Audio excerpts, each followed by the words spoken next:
नमस्कार। आज की इस वीडियो में हम लोग जानेंगे वायरिंग से संबंधित नियम और एनर्जी मीटर के बारे में जानेंगे और इससे संबंधित जितने डिस्कस करेंगे उससे संबंधित प्रश्न उत्तर को सोल्व करेंगे। इससे पहले हम लोग पिछला क्लास में देखें पावर प्लांट में जो बिजली उत्पन्न किया जाता है, जैसे स्टीम से, थर्मल से, न्यूक्लियर से, वाइंड से, टाइडल से या सोलर से, तो उसमें हम लोग कुछ डिस्कस कर चुके थे बेसिक बातें।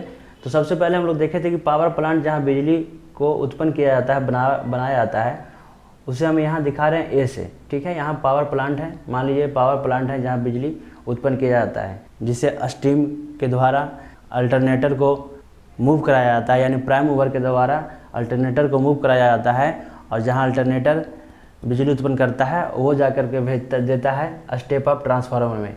यह स्टेप अप ट्रांसफार्मर बी जो वोल्ट को बढ़ाता है।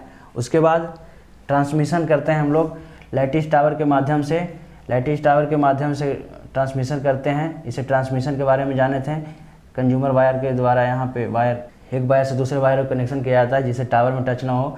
उसके बाद ए बी सी डी में देखे थे हम लोग ट्रांसमिशन सब स्टेशन। यहाँ ट्रांसमिशन सब स्टेशन होता है जहाँ पे ऑब्जर्व किया जाता है, वहाँ रोका जाता है। उसके बाद इसको जांच किया जाता है, घटाया जाता है, बढ़ाया जाता है यहाँ पर। उसके बाद ये यहाँ स्टेप डाउन ट्रांसफार्मर होता है, देखे थे। उसके बाद डबल पोल के माध्यम से भी हम लोग ये हाई टेंशन वायर को ले आते हैं। उसके बाद यहाँ पे डबल पोल के माध्यम से फिर एक स्टेशन आता है डिस्ट्रीब्यूशन स्टेशन, इससे ये छोटा होता है। उसके बाद एक आता है ट्रांसफार्मर, ये स्टेप डाउन ट्रांसफार्मर होता है। उसके बाद हम लोग जाते हैं छोटा और ट्रांसफार्मर होता है, उसके बाद आते हैं होम पे। तो ये कुछ नियम हम लोग देख चुके थे, ये सीरीज कि हम लोग कि बिजली जो उत्पन्न होता है हमारे घर तक कैसे कैसे पहुंचता है, इसके कुछ नियम की चर्चा कर चुके थे पिछले क्लास में। उसी से संबंधित आज हम लोग जानेंगे हाई टेंशन वोल्टेज। ओवरहेड जो वोल्ट होता है, हाई टेंशन वोल्ट, ये 11 kV का होता है। 11 kV यानी 11,000 वोल्ट।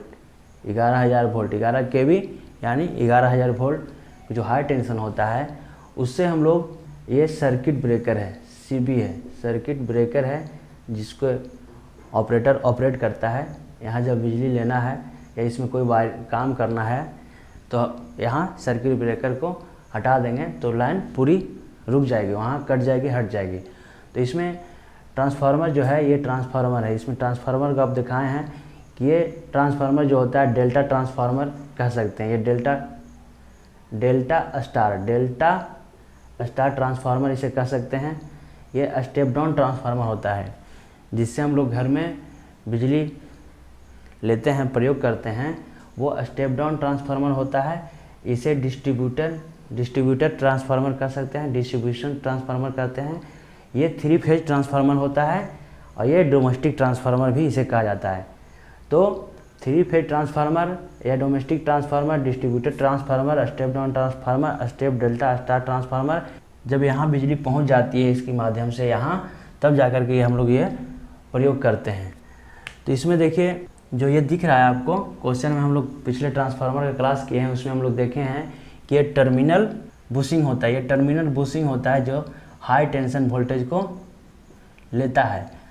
ये लो टेंशन वोल्टेज को, ये टर्मिनल बुशिंग जो लो टेंशन वोल्टेज को बाहर देता है, मतलब हाई टेंशन वोल्टेज को स्टेप डाउन ट्रांसफार्मर यानी हाई वोल्टेज को कम करेगा। Step down transformer high voltage को कम करेगा।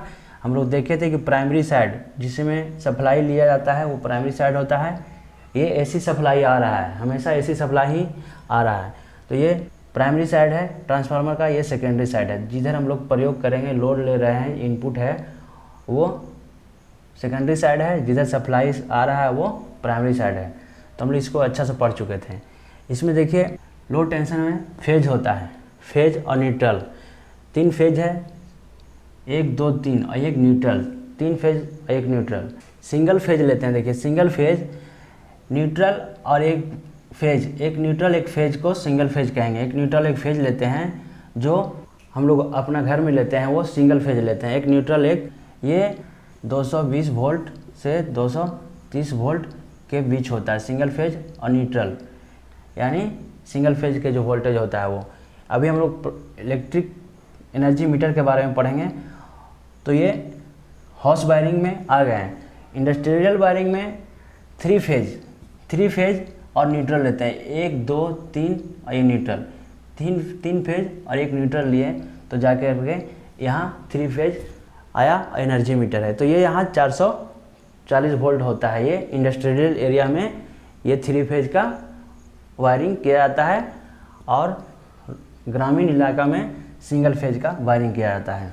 देखिए एक पॉइंट हम लिखे हैं VL, ये लाइन वोल्टेज को VL के द्वारा सूचित किया जाता है। ये दो फेज के बीच की दो फेज के बीच की वोल्टेज को लाइन वोल्टेज कहते हैं।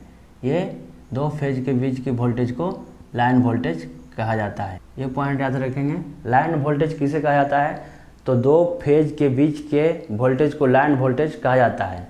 अगला है VPH। ये एक फेज और एक न्यूट्रल के बीच के वोल्टेज को फेज वोल्टेज कहा जाता है।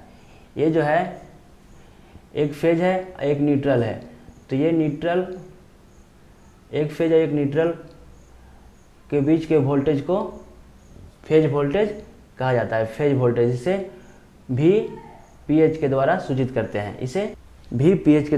करते हैं, ये पॉइंट याद रखिएगा। घर में लगने वाला एनर्जी मीटर इंडक्शन टाइप का होता है। देखिए ये घर में लगने वाला एनर्जी मीटर है। एनर्जी मीटर पे आते हैं हम लोग, तो एनर्जी मीटर दिखाए हैं आपको। एक फेज एक न्यूट्रल लिए हैं वायर इसमें, या इसे किलोवाट आवर मीटर भी कह सकते हैं। किलोवाट आवर मीटर, ये घर में लगने वाला एनर्जी मीटर जो होता है इंडक्शन टाइप मीटर होता है, ये ध्यान रखना है। एक पॉइंट और ध्यान रखिएगा कि जो न्यूट्रल वायर होता है, न्यूट्रल वायर का जो क्रॉस सेक्शन एरिया होता है, न्यूट्रल वायर का क्रॉस सेक्शन एरिया जो होता है फेज वायर का क्रॉस सेक्शन एरिया का हाफ होता है, यानी इसका डायमीटर इससे आधा होगा। न्यूट्रल वायर फेज वायर का क्रॉस सेक्शन एरिया का आधा होता है, यानी न्यूट्रल वायर की मोटाई फेज वायर की मोटाई से आधा होगी। उसकी क्रॉस सेक्शन एरिया जो होगा फेज वायर के क्रॉस सेक्शन एरिया से हाफ होगा। अब देखिए एनर्जी मीटर में आपको दिखाए हैं कि ये एक काला जो दिख रहा है वो काला, ये एल्युमिनियम का गोल्ड डिस्क है। ये एल्युमिनियम का होता है, गोल्ड डिस्क एल्युमिनियम होता है, जिसका नियंत्रण जो होता है, इसका नियंत्रण इसमें एडी करंट उत्पन्न होता है, भंवर धारा, उससे इसका नियंत्रण किया जाता है। ये मूव करते रहता है। यहाँ पर एक परमानेंट मैग्नेट है, ये मैग्नेट है, परमानेंट मैग्नेट है, ठीक है। ये परमानेंट मैग्नेट है जिसके सहायता से इसे नियंत्रित किया जाता है। यहाँ पर देखिए ये करंट कॉइल है, ये सीसी जो है ये इसे करंट कॉइल कहेंगे, इसे प्रेशर कॉइल कहेंगे। ये जो है प्रेशर कॉइल है, ये करंट कॉइल है। ये जो किलोवाट एनर्जी मीटर जो है एक प्रकार का छोटा मोटर होता है, इसे एसी मोटर भी कह सकते हैं, छोटा एसी मोटर कह सकते हैं इसको। इसमें जो एल्युमिनियम का गोल्ड डिस्क होता है वो शॉर्ट सर्किट का कार्य करता है। किसका कार्य करता है? ये गोल्ड डिस्क शॉर्ट सर्किट का कार्य करता है, एल्युमिनियम का गोल्ड डिस्क। ये मैग्नेट होता है, एसी के द्वारा बनाया गया ये मैग्नेट के अधीन रखा जाता है। एसी के द्वारा बनाया गया मैग्नेट के अधीन रखा जाता है। ये एसी के द्वारा बनाया गया मैग्नेट के अधीन रखा जाता है, जिसे सीसी करंट कॉइल और प्रेशर कॉइल के अधीन रखा जाता है। मैग्नेट परमानेंट मैग्नेट है जो प्रेशर कॉइल और करंट कॉइल के अधीन रखा जाता है, ये एसी के द्वारा बनाया गया मैग्नेट। इसी के चलते एल्युमिनियम का गोल्ड डिस्क जो होता है ये घूमते रहता है, घूमता है। इसमें देखिएगा एक सॉफ्ट दिखाई दे रहा है, ये सॉफ्ट है, ये फिक्स किया रहता है। ये एल्युमिनियम के गोल्ड डिस्क में ये सॉफ्ट एक है, वो फिक्स किया रहता है यहाँ पे, और ये सॉफ्ट पर ये घूमते रहता है, सॉफ्ट पे घूमते रहता है। यहाँ पर एक होल होता है, यहाँ पर एक होल होता है, और गियर का एक मेशिंग रहता है। गियर का मेशिंग, दो गियर को मेशिंग मतलब एक दूसरे पर मेशिंग होना, चलना, वो मेशिंग रहता है, तो एक दूसरे पे चलते रहता है, वो गियर एक दूसरे पर चलते रहता है। तो ये जो है ये क्या करता है, एनर्जी मीटर समझिए एक छोटा सा मोटर है जो इलेक्ट्रिकल को मैकेनिकल में परिवर्तन करता है, यानी बदलता है। तो जो गियर मेशिंग होकर के चलते रहता है वो मैकेनिकल पावर में बदलता है। यहाँ पे जो होल रहता है डिस्क में, वो आवाज़ ना करें, क्रैम्पिंग ना हो, इसके चक्कर में ये आवाज़ बाहर निकल जाए, इसके लिए होल दिया रहता है। एल्युमिनियम का गोल्ड डिस्क परमानेंट मैग्नेट के अधीन घूमते रहता है, तो इसमें जो जब घूमता है तो इसमें लोकल करंट यानी जिसे एडी करंट कहेंगे पैदा होता है। इसमें लोकल करंट एडी करंट पैदा होता है। ये लेंज नियम के अनुसार, किस नियम के अनुसार? लेंज नियम के अनुसार एडी करंट जो होता है वो यांत्रिक गति का विरोध करता है। किसका विरोध करता है? एडी करंट यांत्रिक गति का विरोध करता है। अर्थात कह सकते हैं कि kilowatt energy meter torquing controlling जिसे टीसी कह सकते हैं, एडिंग करंट क्लैंपिंग से पैदा होता है। देखिए कुछ ऑब्जेक्टिव टाइप क्वेश्चन देखिए। पहला ऑब्जेक्टिव है जो अभी हम लोग पढ़े उसी पे है कि इंडक्शन टाइप मेजरिंग इंस्ट्रूमेंट कार्य करता है। अभी जो एनर्जी मीटर हम लोग पढ़े हैं, देखिए जहाँ से बिजली उत्पादन किया जाता है वहाँ से लेकर के कंज्यूमर यानी उपभोक्ता के घर तक एनर्जी मीटर तक जो सप्लाई होता है वो एसी सप्लाई होता है। एनर्जी मीटर के बाद जो भी सप्लाई जैसे कंप्यूटर, लैपटॉप, टेलीविज़न, कोई भी इलेक्ट्रॉनिक्स इंस्ट्रूमेंट में प्रयोग किया जाता है, लिया जाता है, तो उसमें जो रेक्टिफायर लगा रहता है वो एसी सप्लाई को डीसी सप्लाई में बदल देता है। उसके बाद ये सब घर में लगे इलेक्ट्रॉनिक सामान डीसी सप्लाई पे कार्य करता है। लेकिन जहाँ से बिजली उत्पादन हो रहा है वहाँ से ट्रांसफार्मर द्वारा एनर्जी मीटर तक जो सप्लाई रहती है वो एसी सप्लाई रहती है। तो ये पॉइंट ध्यान रखिएगा। पहले भी हम लोग चर्चा कर चुके हैं कि ट्रांसफार्मर केवल एसी सप्लाई पे कार्य करता है, एनर्जी मीटर भी जो है वो एसी सप्लाई पे कार्य करता है। ये इंडक्शन टाइप एनर्जी मीटर।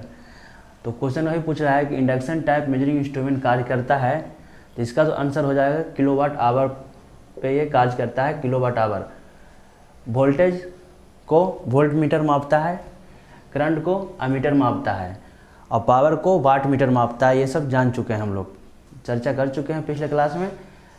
अगला ऑब्जेक्टिव है कि इंडक्शन टाइप मेजरिंग इंस्ट्रूमेंट कार्य करता है।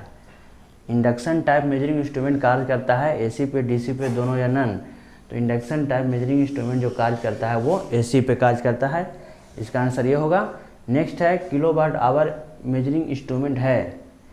किलोवाट आवर मेजरिंग इंस्ट्रूमेंट जो है कैसा मेजरिंग इंस्ट्रूमेंट है? डिफ्लेक्टिंग टाइप मेजरिंग इंस्ट्रूमेंट है या मूविंग आयरन टाइप का है या इंडक्शन टाइप का है? तो अभी देखें किलोवाट आवर मेजरिंग इंस्ट्रूमेंट, इसका आंसर होगा इंडक्शन टाइप है। किलोवाट आवर मेजरिंग इंस्ट्रूमेंट जो होता है वो इंडक्शन टाइप का होता है। नेक्स्ट क्वेश्चन है किलोवाट आवर एनर्जी मीटर है। किलोवाट आवर एनर्जी मीटर है वो कैसा है? एसी इलेक्ट्रिक मोटर है या परमानेंट मैग्नेट मूविंग कॉइल है?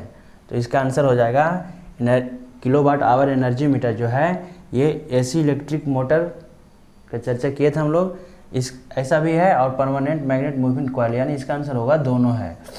ये किलोवाट आवर ये दोनों में रहता है। नेक्स्ट है हॉस इलेक्ट्रिक एनर्जी मीटर मापता है। हॉस इलेक्ट्रिक एनर्जी मीटर मापता है वोल्टेज, किलोवाट आवर, करंट या सभी? तो हॉस इलेक्ट्रिक एनर्जी मीटर मापता है किलोवाट आवर। वोल्टेज को वोल्ट मीटर, करंट को अमीटर और पावर को वाट मीटर मापता है। अभी भी चर्चा किए हैं। नेक्स्ट ऑब्जेक्टिव है कि MI moving iron instrument measuring मापता है। मूविंग आयरन इंस्ट्रूमेंट मेजरिंग मापता है एसी डीसी दोनों। ये जो होगा इसका आंसर ये डीसी होगा। ये दोनों मापता है। कौन? Moving iron coil measuring instrument जो होता है वो एसी डीसी दोनों मापता है। एक किलोवाट आवर बराबर होता है 1 यूनिट। ये पॉइंट याद रखिएगा, किलोवाट आवर बराबर 1 यूनिट होता है। ठीक है।